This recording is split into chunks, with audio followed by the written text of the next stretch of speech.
He is CEO of an energy-producing entity, Electricity. His conglomerate that he's within is a mining consortium that is the ninth largest producer of copper and the third largest producer of silver in the world. 18,000 employees. His company helps provide electricity for that energy-intensive process. KGHR is the second biggest consumer of electricity in Poland. Dr. Jarosław Pietras, right there from the EU, is a Director General in the EU Commission, DG1, responsible for environment, consumer protection, health, foodstuffs, education, culture, and other aspects of life. He's been a key player. That's why I crossed paths with him in Poland's EU accession process, serving as Undersecretary of State during the key negotiations that led to accession. Konrad Szymański, right next to me, is a member of the EU Parliament from Poland. He was trained as a lawyer, served as a correspondent, a local town official in Poznan, served as an advisor to the Deputy Marshal the same, and also an advisor to the Parliament, advisor to the Prime Minister of Poland. And now, since 2004, he's been in the EU Parliament. And Wiesław Prugar is the CEO of CEO of ORLEN Upstream, and a subsidiary of PKN ORLEN, a Polish company, the largest oil refinery in this country. It's got 7 refineries in the Czech Republic, Poland, and Lithuania. He is the manager and lead for exploration and production development. He's a long career in oil and gas that extends also to the United States. So, gentlemen, let me welcome you here and appreciate you serving on this panel. And what I've asked is I'm going to ask each of them a question, and they're going to answer briefly, kind of to serve as kind of kickoff comments, and then I'm going to turn the floor over to you. Now, what I'm going to ask my colleagues on the floor is that since we're going to be out of here by 7, when I give you the mic, please be brief and to the point. You're going to get the lectures from these gentlemen. You provide them the questions or a sharp point you want them to respond to. Professor Riley, a lot of hope has been generated by shale gas here in Poland and other parts of Central Europe, including Ukraine. When are we likely to see this energy source really transition from theory into real production? And if it comes close to the expectations people have kind of talked about, what's going to be the impact upon the energy markets in Europe, and specifically, how will the impact differ within regions or among regions of Europe? Okay. Well, as we have got very little time, I will do this on almost a kind of bullet point basis. The point to realize, first of all, is that shale gas is already having an effect in Europe through the diversion of liquid natural gas into Europe, the gas which would have gone, the LNG which would have gone to the US, being dumped in the European markets. Now, at the moment, some of that liquidity has been drained, but essentially there's a huge amount of liquefaction capacity being built up, more carriers are being built. We will see more shale gas from that. I suspect also we will see from the US shale gas as LNG. I mean, I know there are issues about national security, export licenses, but essentially I think we will see that. So whatever happens in Europe, we're going to get we're going to get more liquidity and more alternative sources of gas. As for the prospects of when we're going to get shale gas in Europe itself, we've got a series of negatives. We've got the French ban, we've got the Bulgarian ban, we've got the Czech ban, we've got the Romanian ban, we've got the German suspension. However, I think the Polish work is going ahead. The UK is going to launch the 14th onshore licensing round in the autumn. We're likely to see a couple of other member states also begin to move down that line. And I think what you really only need is one major European state to start developing shale gas, and the others will begin to realize the competitive advantages and see the security advantages as well, and you will then get movement in Europe. I keep saying to the French, please don't develop the shale gas, because we can provide you British shale gas across our interconnectors and put gas to France out of business. And that would be a very charming result for the UK. Thank you. Great. Mr. Prugar, you're a senior executive in PKN ORLEN, an oil refiner, and now you're going into shale gas. And this big question for me is, why is a company with such history in oil refinery, well, maybe it's obvious to jump into the shale gas rush, but what does this portend for the oil industry and Poland's reliance on oil?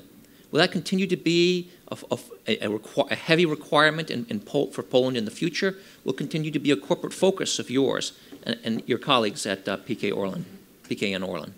A very good question, probably for, I don't know if this does work. Oh, yes. For 40 minutes discussion itself, but just briefly again, because we're running out of time here, a bit late.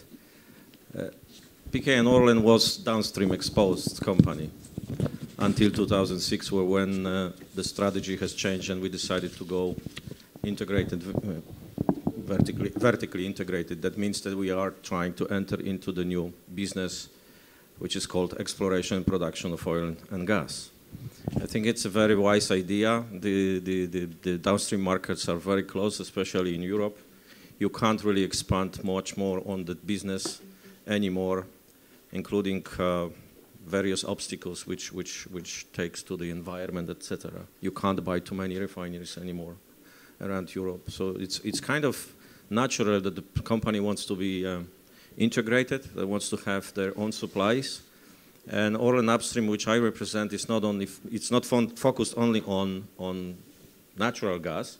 I'll come to that shortly. But of course, our main focus is also to explore and provide resources in oil for PKN ORLEN in the future. Gas, it was actually a very easy decision for PKN ORLEN because natural gas is used largely in the production of petrochemicals and also, of course, something which we daily use, which is the kerosene and benzene, diesel oil. It's used for generation of hydro. Believe or not, we're generating hydro for various hydrocracking processes to produce our products. And we consume about 1.2 billion cubic meters of gas annually, which is probably about 12% of our Polish consumption. So I guess, again, this is no brainer here. Whatever we can create out of the delivery of stable and low-cost supply to the refinery makes a lot of sense. Shale comes to that picture because it's a part of the portfolio generally between oil and gas, and then within the gas it's a part of portfolio of the resource which is within our proximity. Polish geology is nice. We produce about 1/3 of gas consumption in Poland domestically, but there are certain limits, geological limits, limits on the conventional exploration which we cannot cross, at least up to now. And since we have additional resources like unconventional generally, because it's not only shale, we are also looking towards something which we call tight gas. It's again a very, very simple solution to solve various energy problems in the group, and also maybe be a net supplier to the market in the future. Great, thank you. Mr. Witek, you're the big consumer in the group. When you look at Polish policy and EU policy, are you as a consumer confident that you're going to be able to get energy and cheap energy necessary for your operations? Okay. On the first, I would like to say that I can speak English well, sorry. It was a place for my president of board, KGHM, Mr. Wirt, but he has a very important meeting in Warsaw. Once again, sorry.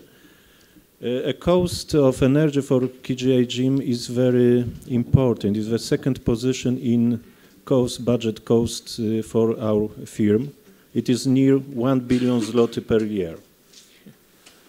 We need cheapest energy. We are waiting on diversification of new sources energy, like shale gas, like nuclear power plant. But the question is if Polish government deal with cost of new big program, energy program, like nuclear power plant or shale gas together. It is very important for us. We're waiting. We need cheapest energy. For example, duty tax on energy in Poland is the biggest in Europe. It cost very important for Polish industry. Thank you.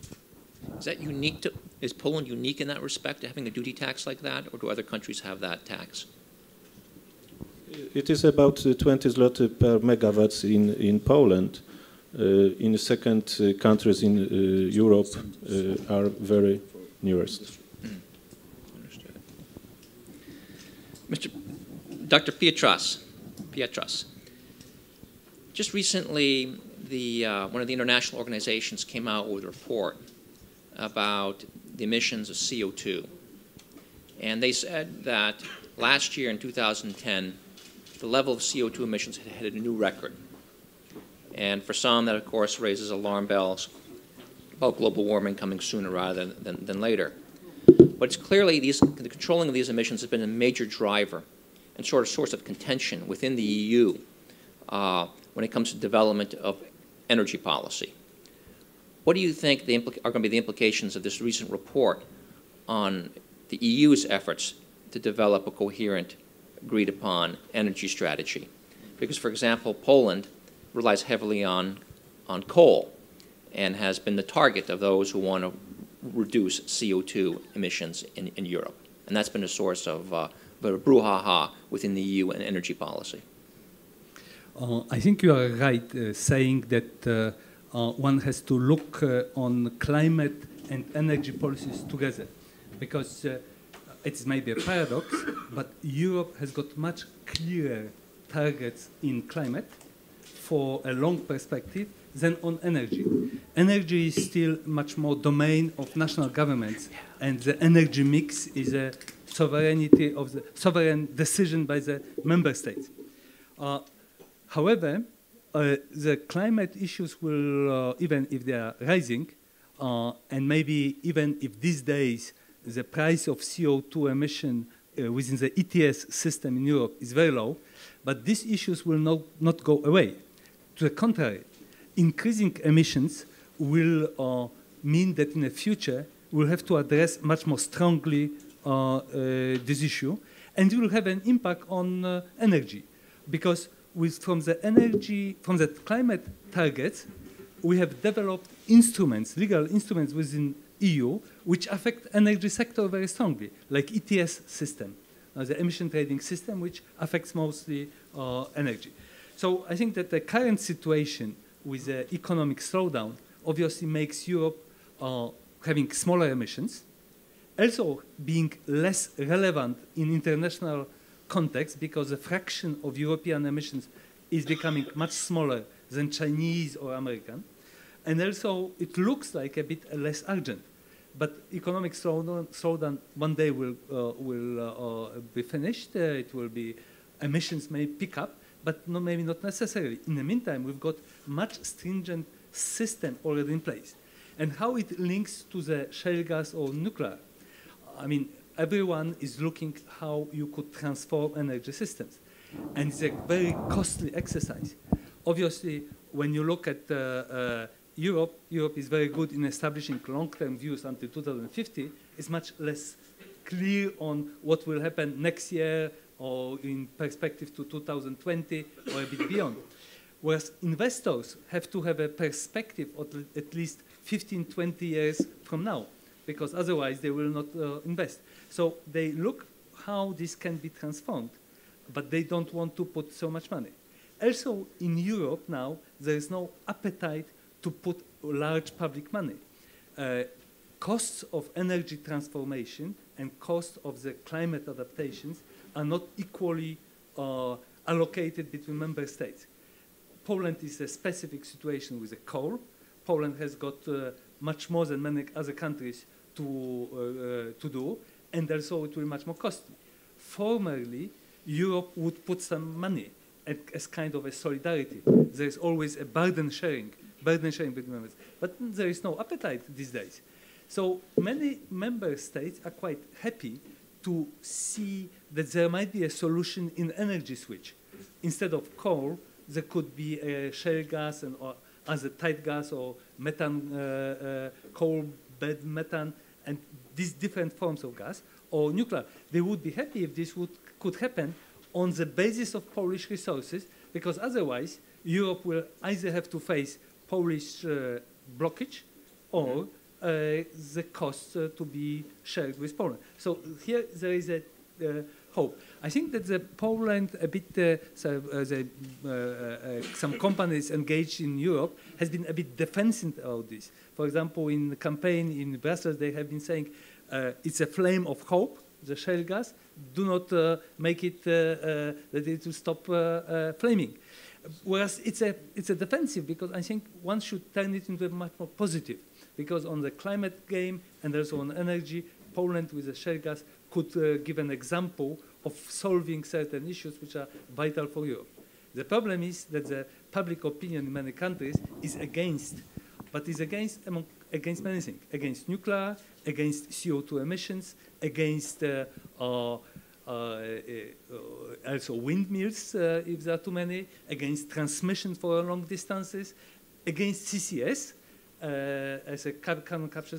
So there is many things again. But so you have to find a positive narrative to that, to say, well, as a transition mechanism, you could have a gas which will limit CO2 emissions and will be a solution, at least in a medium term.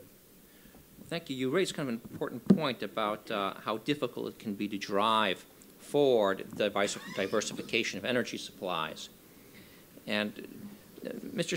Szymański, sitting from your perch in the EU, when you look at the landscape and you see energy prices dropping, and you see governments, and you see in the EU and maybe some governments trying to kind of promote energy renewables, can they really do that without overextending their intervention into what maybe should be a market-driven approach to energy policy?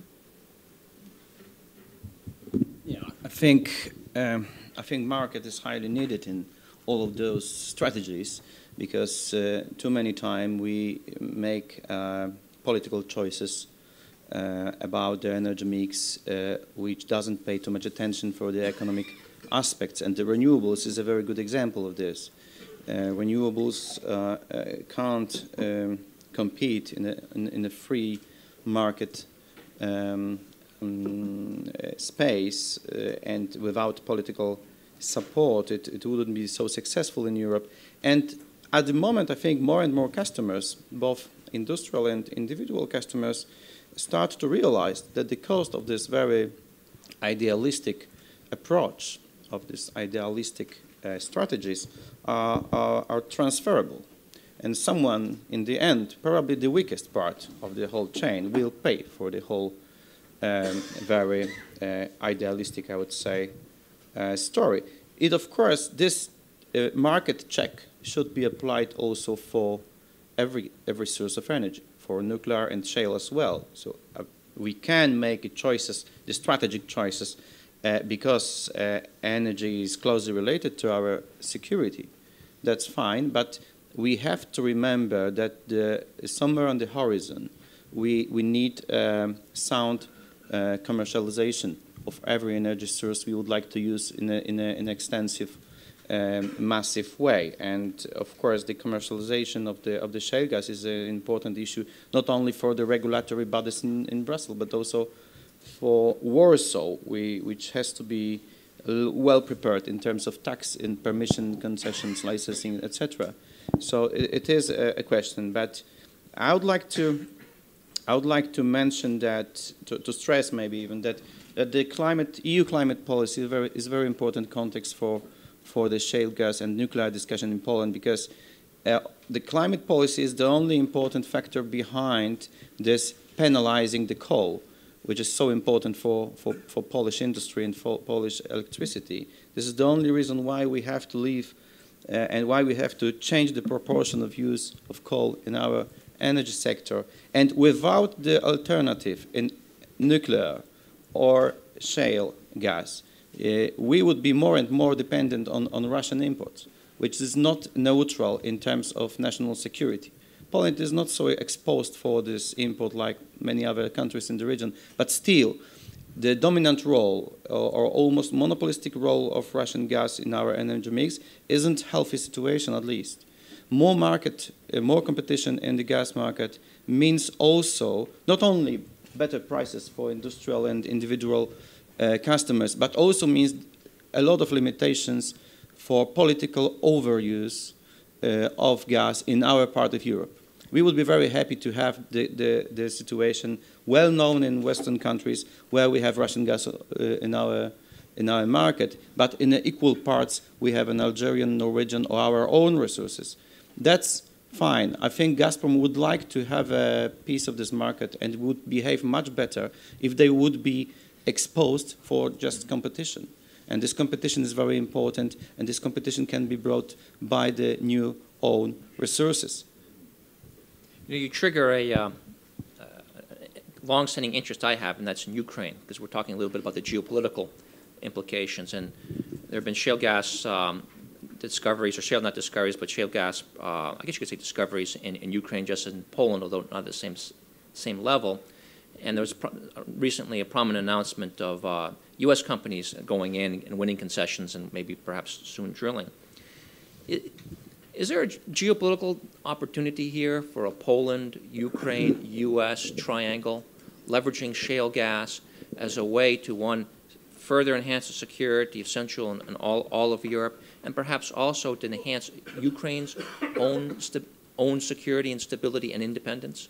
I think it's, if I can, I think it's easier to imagine this scenario in Poland than in Ukraine because of the proportion of the markets. And of course, we, at the moment at least, we are quite in a quite comfortable situation where our energy market is deregulated by the third energy package.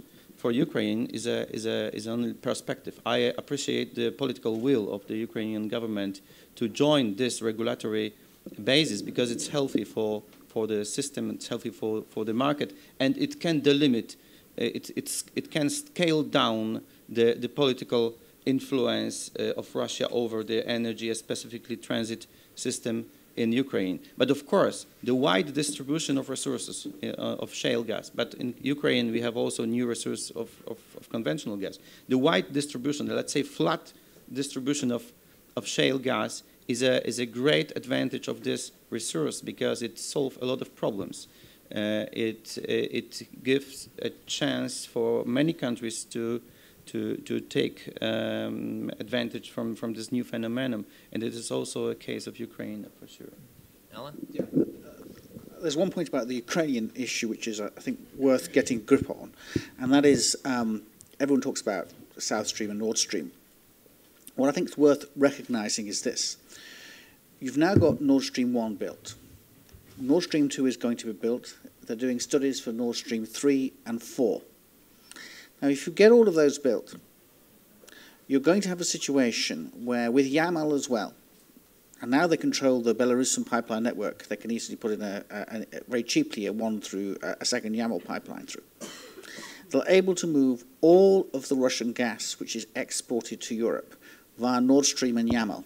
You don't need the Ukrainian pipeline network, which would render Ukraine incredibly vulnerable. One of the points I make about this, because the Russians object to liberalisation of the European energy market, I point out that all the extra connections that you'll have to make to bring the gas from Nord Stream and Yamal too would actually be easy to do with a liberalised European market. But anyhow, they're able to bring all that gas into Europe.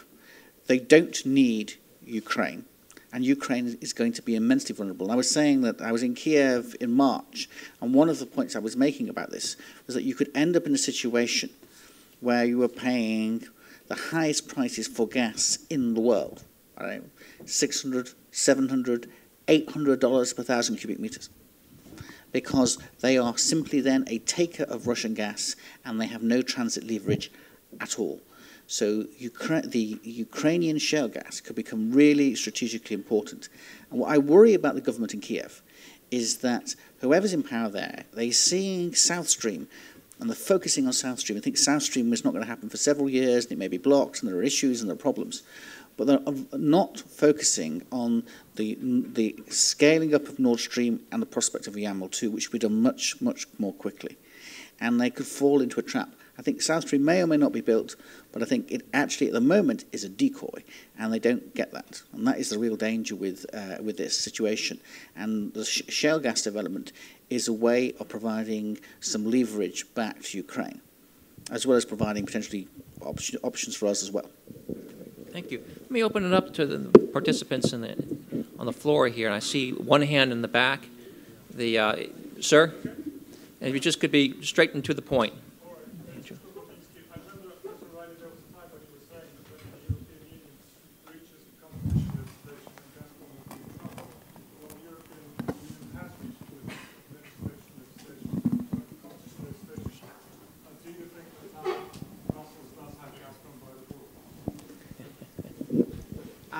I should just let me follow up from that very quickly. In the autumn, Gazprom's offices in Germany and the Czech Republic were raided by DG Competition, the US Marine Corps of the European Commission in their dawn raid procedures. They obtained lots of information. Lots of people came in to complain. I will be amazed if in the next year or so we would not see a statement of objections against Gazprom, which will be a prosecution document on the basis presumably of abuse of dominance or potentially market abuse. We will see. So I think this is something which is building and developing. And there is another aligned to this as well. Another antitrust issue has come out. If the Commission bring a prosecution case which succeeds, then one of the questions will be for all of the East European states, do they have damages claims, both the states themselves and a lot of the energy companies and the consumers, against Gazprom? And there is a whole civil liability issue. And because of the Europe agreements, you actually have potentially liability claims running back to 1994. So there is the antitrust issue is a big, sleeping liability giant for Gazprom, which I do not think has been recognised at all. And it isn't even in there. One of the other questions is this: is the indexation to oil itself, does that constitute an abuse of dominance? Can a dominant company choose a way of fixing its price which has no modern market justification? And if you look at the latest case law of the European Court of Justice on abuse, and the expanding nature of abuse, then that is an argument that can perhaps be made. Not that I want to give Gazprom too many nightmares, you understand. Okay. Jarosław, can you give us a little insight into the EU relationship with Russia on energy? What is it like? I mean, is there real cooperation? Is it stagnant? Is it as warm as NATO and Russian missile defense? Or is it a little bit more constructive than that? Well, first, you have to remember that still member states retain quite of the independence of the policies. So the question is whether it's EU-Russia or whether it's EU member states vis-à-vis Russia. We have now on the table discussion concerning so-called intergovernmental agreements on energy, which everyone understands it's a regulation, how to behave when signing such intergovernmental agreement, but everyone understands that it's about agreements between member states and Russia. And obviously there are different member states having different views on that. For example, Poland is quite happy to give Commission some right to go into the details of the proposed agreement, because it increases power or increases bargaining leverage of a smaller country vis-à-vis a country which is big. Whereas there are some other countries which are not very happy that the Commission would like to be present at the table or look into documents and so on. So there are different views, but I think shale gas has contributed to that, because even if it's not extracted yet, but simply there is an opportunity, potential opportunity, it's already plays a role. And it's already a significant visible factor shaping probably some relationships in the future. Andrew, I know you're...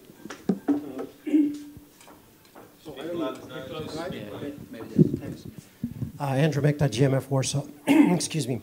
Question really to the Polish panelists, and Alan, feel free to jump in as well, but I would like to mostly address this to the Polish panelists. We've opened the office here for about a year ago, and since then we've heard largely the geostrategic argument when we talk about shale gas. This is the argument, diversification, security of supply and whatnot. When I travel to Tallinn, I go to Lithuania, I go to the Baltic states, Central Europe, this argument has traction. I go to Brussels, people glaze over and fall to sleep. So two questions that go to you, and I actually experienced this firsthand in a conference recently. What is the strategy to actually get Brussels on board? Because the argument that you are using right now would seem to me does not cut through the environmental lock that's building up and that's going to cause you problems. That's the first point. Point number two, what in your view are the strategies that the Polish government should be pursuing to move shale gas in Poland from being a research project to a commercialization? Because over the past year, we've heard about the need to develop a tax regime, regulatory regime, create some sort of interagency coordinating body. We now have the chief geologist in charge. What needs to be done? And then, Alan, if you would jump in from the outside and maybe comment as well. Thank you. If I can start, I think for this Warsaw agenda, its most important thing is the streamlining the whole process of licensing and permission. At the moment, I think the investors can say more about it. At the moment, maybe it's not so dramatic, but when we think about the linear investment for millions of dollars, and you can be stopped by any piece of this very long decentralized chain, it's very disappointing. This is my biggest worry. I'm not worried about Brussels, although I'm rather pessimistic about the way of thinking about the energy security. I'm not worried about this because Brussels has a lot of limitations in competence. But I'm deeply worried about what is going to be done in Warsaw, because our system is completely unprepared for the open, competitive, with a lot of players, gas market.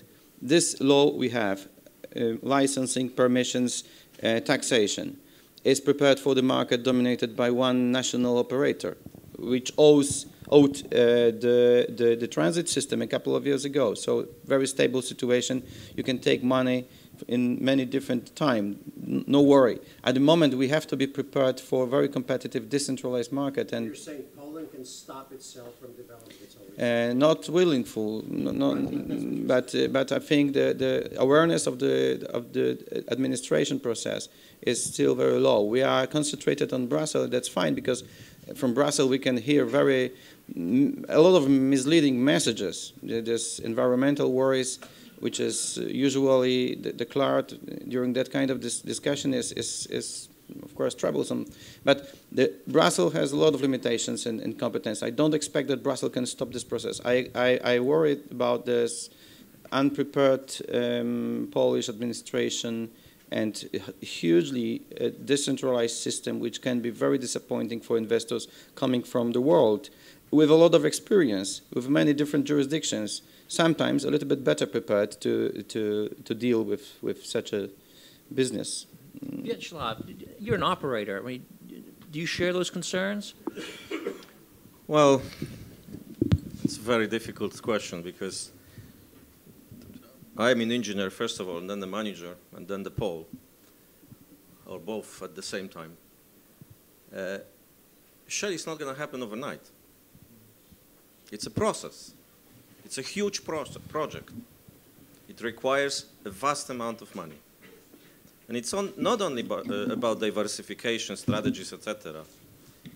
It's a great resource which may help us for many years to create the market, liberalize the market, because you have local, clean, comparable, of course, to other fossil fuels, very clean energy source within the country. What do we need to really roll this wheel and create that momentum? If you look to the small country like us, although we're 40 million, although we probably 5th European country, we're still small comparing to other economies. We don't have resources to develop that tomorrow. We need financing resources. We need people's talent, human resources. I would see three really problems to get this right momentum and get this project going on the scale some or most of us maybe already dream, because if you ask public, and we actually did some researches recently, 70% of people are for shale gas in Poland. So it means that we generally, there is huge expectations to deliver that project finally to the market. So I would see three things which we need to really be still continuing. I think we did a good job already. It's communication, information generally, on what is the shale gas, how we do it, what it really takes to develop, what kind of challenges it brings to various aspects, including the environment, etc. And I should say create a right business environment for development. It's maybe not really important at this particular moment where we explore, where we still try to determine what kind of resources we have. I mean, what scale of the resources we have, that's what I meant. But at this appraisal development stage, we will need a lot of financing to develop it, because I believe we need it now. We don't need it 150 years down the road.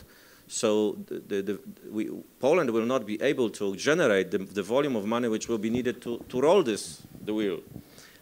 If this is the case, and if we all believe in this, the government should make a smart move and create an environment at this moment that everybody understands, attracts the investment which has to come from abroad. And we have to understand again that most of the E&P business comes from Anglo-Saxon mentality, right? So we are attracting business from that part of the world, and we have to create an environment which is understandable for that kind of businessman.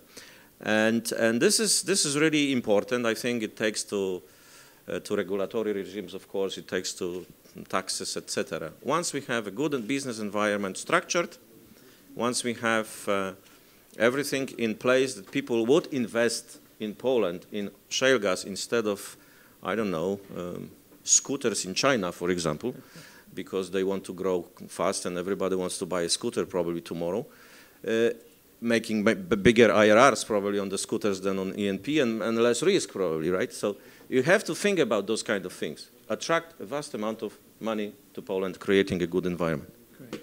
Thank you.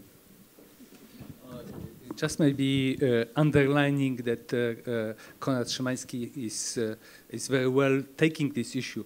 Brussels has got a very limited competencies on many issues. And Brussels is also a very complicated place. It's not only a commission, there are member states, and here the major element is about environmental concerns, because they have been taken by EU legislation.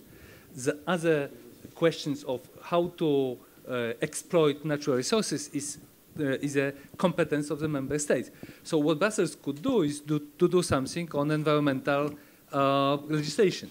However, one has to look horizontally and be consistent. And this is also one of the elements. Commission cannot be inconsistent.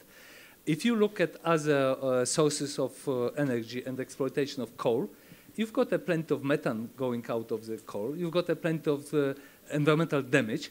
So you have to look comparatively. And then it is very difficult to present legislation which would be impartial in this context. So I don't think that the Brussels is a major obstacle in this process. I'm going to keep this very briefly. One of the reasons why I think there's a reconciliation between the kind of environmental objectives on the whole in Brussels and the environmental approach and shale gas, and actually Poland could help on this a lot, is that in truth, even in Brussels, even amongst a lot of the senior policymakers, the realization that the climate change policy is not going to work. It's not going to work for several reasons. One is that simply with the economic crisis we can't afford it. The second is the realization that have we really got a carbon reduction policy or a carbon displacement policy when you have a situation when in reality all we're doing with our emissions targets is essentially exporting energy-intensive carbon production outside the European Union, and we are effectively displacing it, in fact probably increasing CO2 emissions, because we then transport it back, and probably the production takes place in factories outside the EU which are not to our standards. So that consumption-production issue is having a huge bite on all of this. And then the other problem is that the dysfunctionality of the markets we're creating. I mean, one of the problems with a lot of European markets at the moment, we have a wind-coal duality. That because wind prices, wind and energy is generally so expensive, you actually squeeze out coal, and you actually squeeze out gas, and you actually have more coal. Now, this is not an optimal CO2 strategy, by no stretch of the imagination. It's kind of mad. So all of this is beginning to actually filter through, because we want something which works.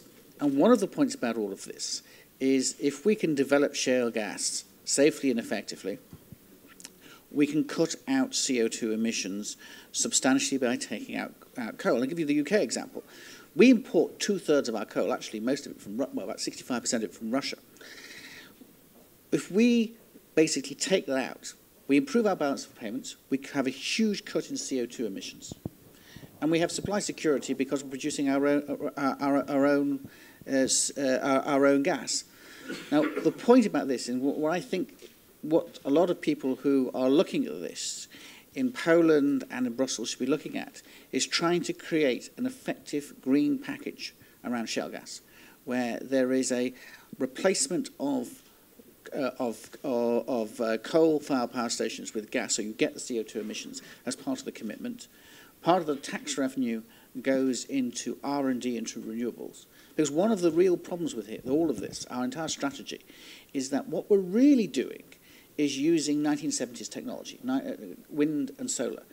The amount of investment, R&D investment, into new energy technology is incredibly limited. I mean, the US is spending about $5 billion a year, and I think we're spending something roughly similar. Now, you know, really, if it's a climate emergency, we should be sticking a naught on the end of both. And, you know, we can make a real difference that way. And you shale gas, the tax revenues for that can partly be used for R&D renewables. And what I've said to a lot of the Green movement is, why don't you actually see about getting a deal which you lever in your core objectives to cut CO2 emissions into a shale gas package of safe regulation, commitment to cut coal, commitment to R&D and renewables. And we all benefit from that. And we actually get CO2 emissions cut really effectively across the planet. And that's very good constituency in Brussels. And that's what I think is really valuable.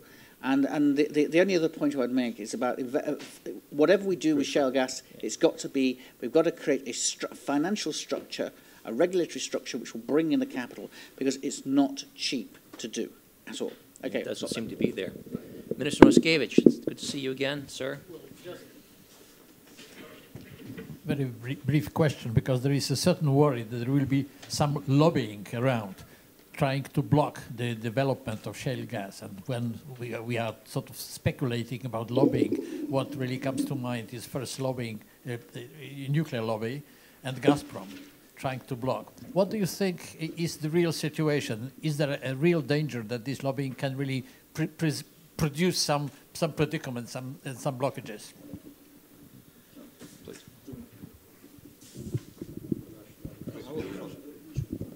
Okay, I think this is obviously clearly the case. I mean, the problem is that the shale gas offers you very cheap gas. I mean, one of the points is from Gazprom's point of view, you think about it, the gas is coming from the Nadim Pertas fields, in Siberia. It's got to be got out of those fields. It's got to travel all the way across Russia and into Europe. Whereas if you're producing it from a shale gas play in Lublin, and it's going to go a few kilometers down the road, it's going to be a lot cheaper. And also, all of the technology which is coming in, which is reducing the cost of shale gas at scale significantly below the cost of conventional gas, that is immensely competitive. And of course, the problem is it's not just Gazprom. It's the nuclear industry, the coal industry, renewables, some of the renewables. You have a host of potential enemies. Let's be quite clear about that. Adam, do you have a preference as a consumer between shale gas and nuclear? Does one, when you're looking at your time horizons and your planning as one who consumes 2% of Poland's electricity, do you look at one as having an advantage or disadvantage over the other? You know, we have started to build few sources, electricity sources on gas. And we have to started with program with PGNiG, with shale gas programs, because we need to these sources cheapest gas. It is energy from these sources. It will be about 40% of electricity which we need to our production. Did you want to add something on lobbying?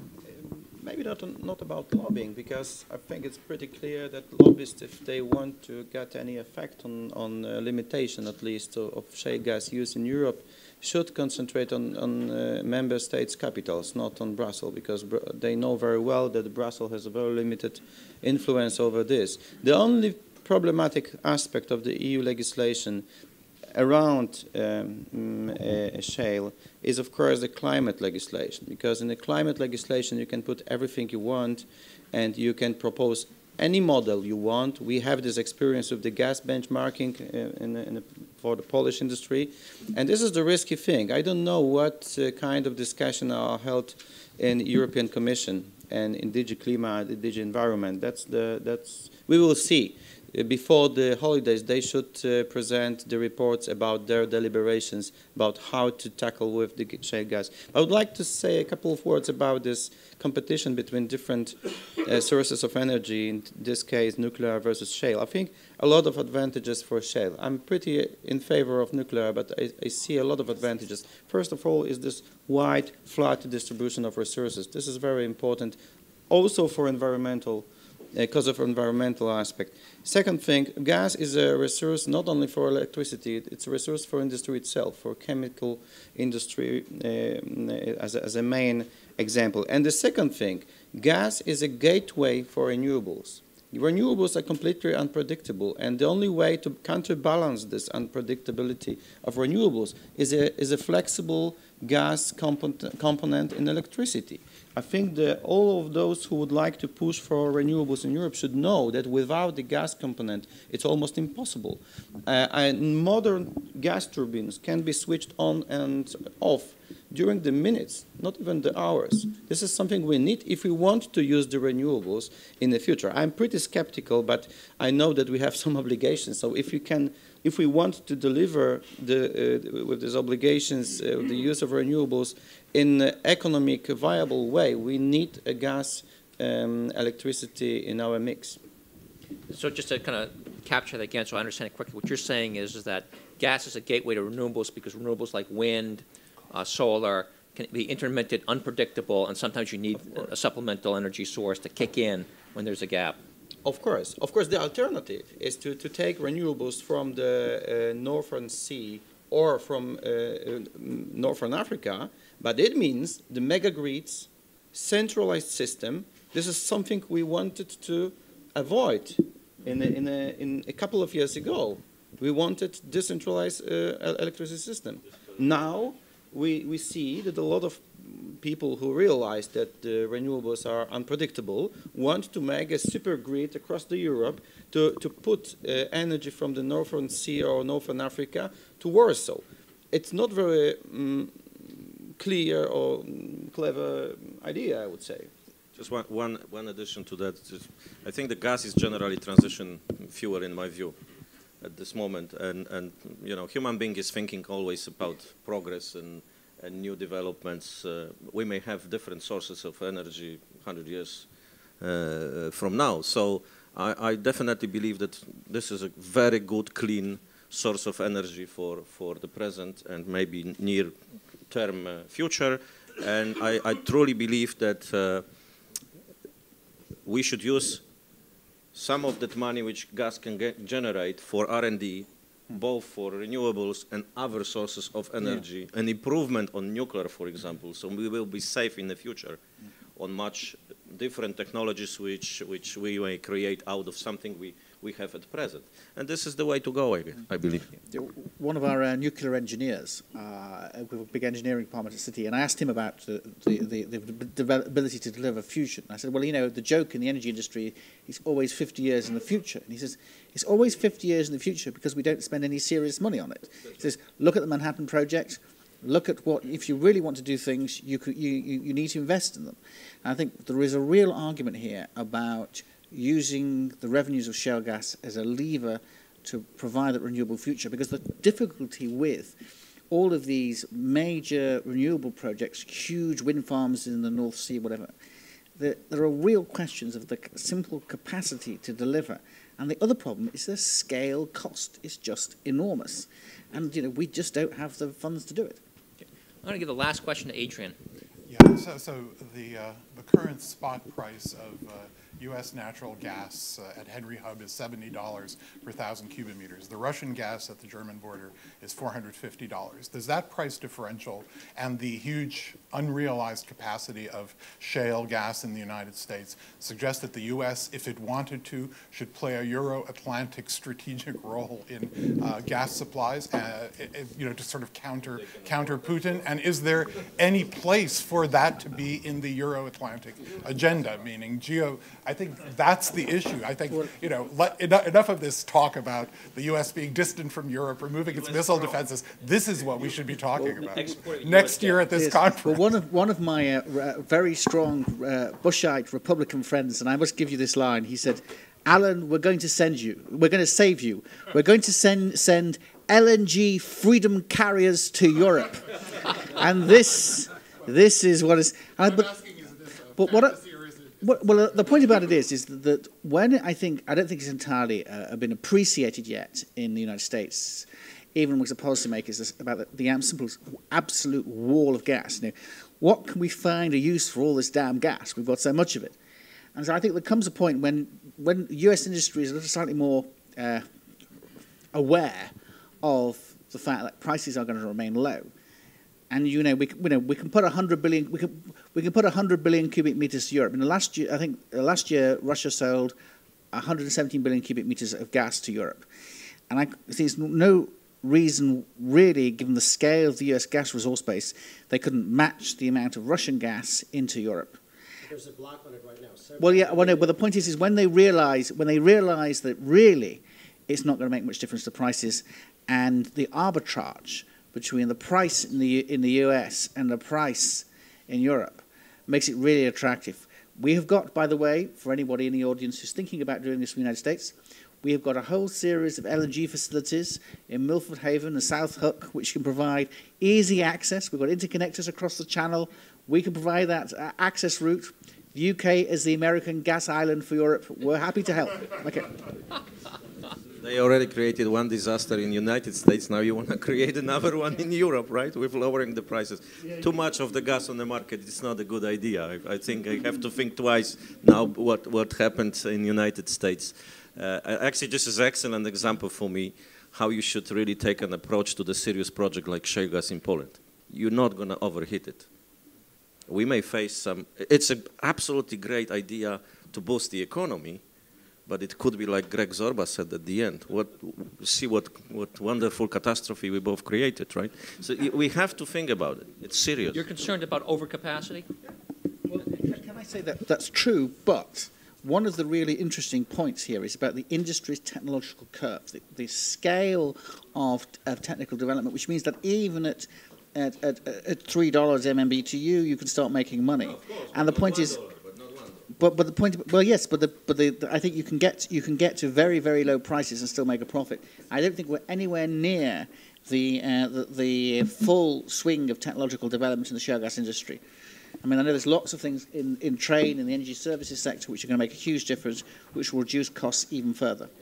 So, you know, it's all possible. We're going to have to continue this on the cocktail. I have to say that I am amazed by the discussion about the too low price of the gas in Poland, where the price of the gas is the highest in the world. Well, that's where we get very promising, very promising. Classic difference between the MP and the operator when it comes down.